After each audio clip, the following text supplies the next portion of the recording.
everybody, Deathblade here with another Chinese fantasy novel FAQ. I'm in a little bit of a different location now. The reason for that is because we're moving. I talked about it in a recent update. You can check that out if you haven't already. It's only a minute or two long. Good news, I got my microphone back from the manufacturer. They fixed it, so hopefully going forward I won't have any more audio problems. Fingers crossed. The lighting here is a little bit odd and we haven't quite set it up perfectly, but it is what it is. I'll probably be here for a few more videos before moving to our next location. So let's get started with the topic at hand, which is stars and planets in Chinese fantasy novels. For those of you who might not have read a lot of Chinese fantasy novels, you may be wondering why I would be talking about this. The reason is because sometimes there's confusion about what is a star and what is a planet in these novels. I'll never forget when I was reading Stellar Transformations. That's the sort of translation that started it all. The translator wasn't necessarily as proficient on the English side, and so there were things in the novel that were essentially planets, but he described them as being stars, and that always confused me. And then when I went on to translate my first project, Xianxia the Heavens, I had trouble with it at first until I kind of realized what was going on. I'll explain now the situation. So there is one specific Chinese character, it's pronounced Xiang, and I'll show it right here. That is the character for star by itself. So if you combine it with the characters for shape and you make the word Xingzhuangti, it means star shaped. But the thing is, you can actually combine that character with other characters to mean the word for planet. So in other words, the actual scientific word for planet in Chinese actually has the character for star in it. Furthermore, the names of the planets in our solar system also have the word for star as part of their name. For example, Mars is Huoxing, which is the character for fire and the character for star. Venus is Jinxing, which is the character for gold and then the character for star. Now, I didn't do a lot of research into this. I'm going to go on the assumption that the reason for that is because in ancient times there wasn't a concept of planets, and so when the Chinese people named the stars in the sky, they would name them as the fire star, the gold star, or whatever.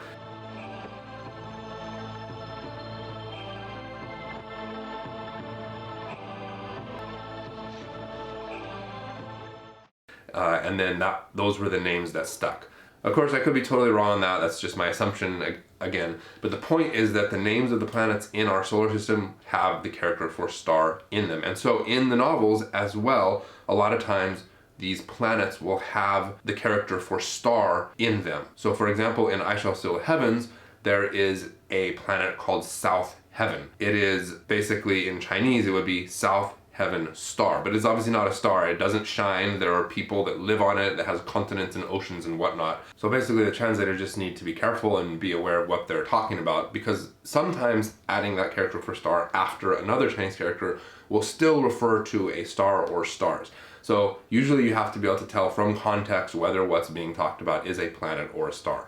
Now there's another factor which plays into this, and I need to word this very carefully because I was talking about subject with my wife, Deathblade. She's Chinese, and she started cursing me for my assumptions. Basically, in my experience, now again, I haven't met every Chinese person in the world. I haven't been to every location where there are Chinese people, so I can't claim to understand all Chinese people and all Chinese culture.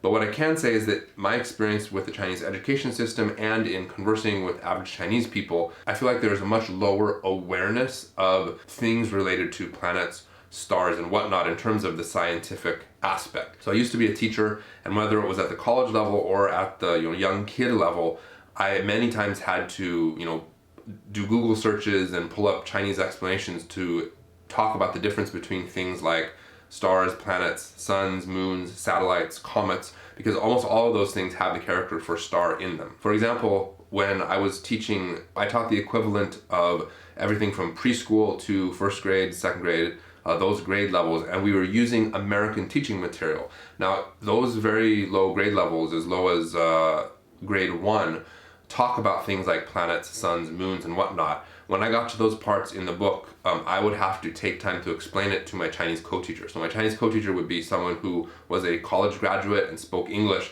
but a lot of times they were really not sure the difference between these different things, whether it was in Chinese and English.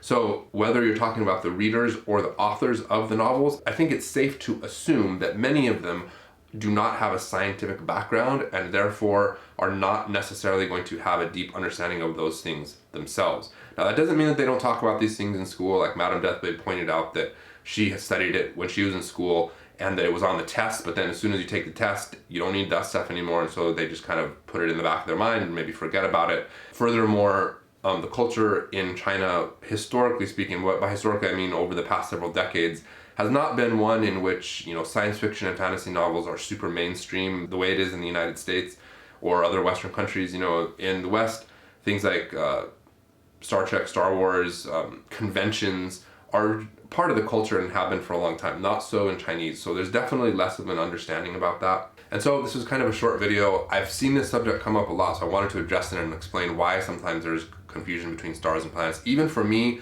it can be difficult. In my current project, Sage Monarch, there's a bunch of stuff related to stars and planets. There's even an entire cultivation level, which I initially described as star-based, but then I realized probably dozens or hundreds of chapters later that the cultivation level was actually about creating planets. So I had to go back and change all of that from star to planet. So even though I knew about all this, I still made the mistake of translating or interpreting it the wrong way until I got context later on.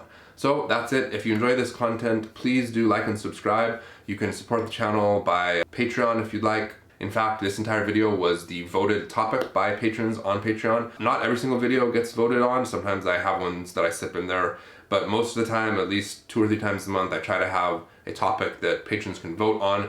And so if you're interested, please do sign up on Patreon. There are also other ways to support me in the links in the description. That's it for this video. I'll see you next time. Godsala.